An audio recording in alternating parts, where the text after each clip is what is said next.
My name is Elizabeth, and my pronoun is she or her. I have an associate's degree. Surgical technology. I don't have enough of it. I don't want to talk specific numbers, but I think that I get paid a lower wage than other. I was born in the 70s. Yes, that where they classify us. From 1969 to the 80s, I think, is Gen X. I'm a mixed mutt. A mixed mutt. Polish, Italian, and Mexican. One. I speak English, and I'm lucky I can speak that. Me, no. I would have to go back.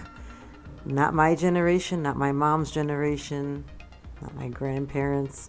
I would say my great-grandparents on both sides of my family emigrated here. Well, I'm a product of the Chicago public school system. I went to a private school for kindergarten, and then I wanted to be with my brothers in public school, so I was transferred to a public school that was a little closer to my house, and I fell into the Chicago public school system. Well, I think that now you see so many charter schools and private schools opening up. When I was in the Chicago public school system, there wasn't enough classrooms, there wasn't enough seats, it was overcrowded. There was classes in the hallways, classes in the lobby, classes in everywhere. There just wasn't enough space for everybody. And then over time they started opening up other schools where they would bus kids from my school to different schools, and then over the years now you have these charter schools opening up everywhere, and there's schools almost on every block now. I don't really know much about the charter schools.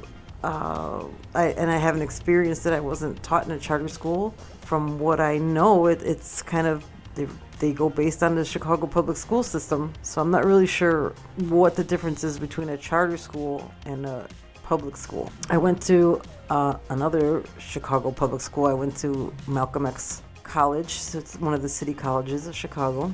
And I earned my associate's degree in surgical technology and did my clinicals at Cook County, which is very interesting. What's interesting about it? What's interesting is things you see on the news are things you can walk into when you get there. Walking in one day, I remember seeing a bunch of yellow tape around the car with the window shot out. And when I got up to my clinical floor, the room that I was in was operating on one of the occupants of the vehicle, and the other occupant had passed away from his injuries. It was very interesting to see the rush and the urgency of a trauma situation.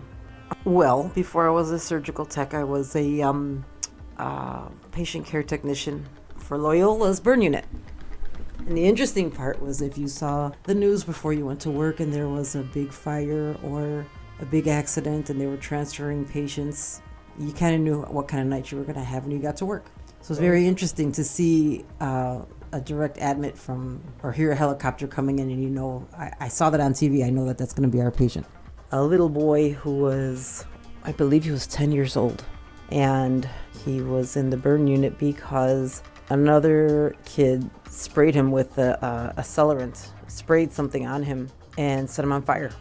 And he was burned, like his majority of his body was burned, and he was just a little 10-year-old boy. I think I cried when he passed away because they were trying to skin graft him and do things, and he was just unconscious most of the time. And I think one of the things he said when he did come around was he told his nurse that he told the person who did it not to do it, and he did it. And I believe his family was here illegally, and they were afraid to speak out or speak up.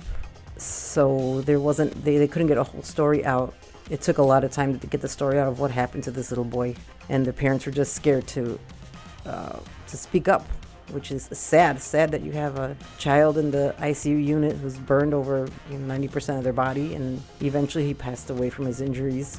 And then you feel like you don't have a voice. You feel like you're not even allowed to speak on it. So they suffered 2 times.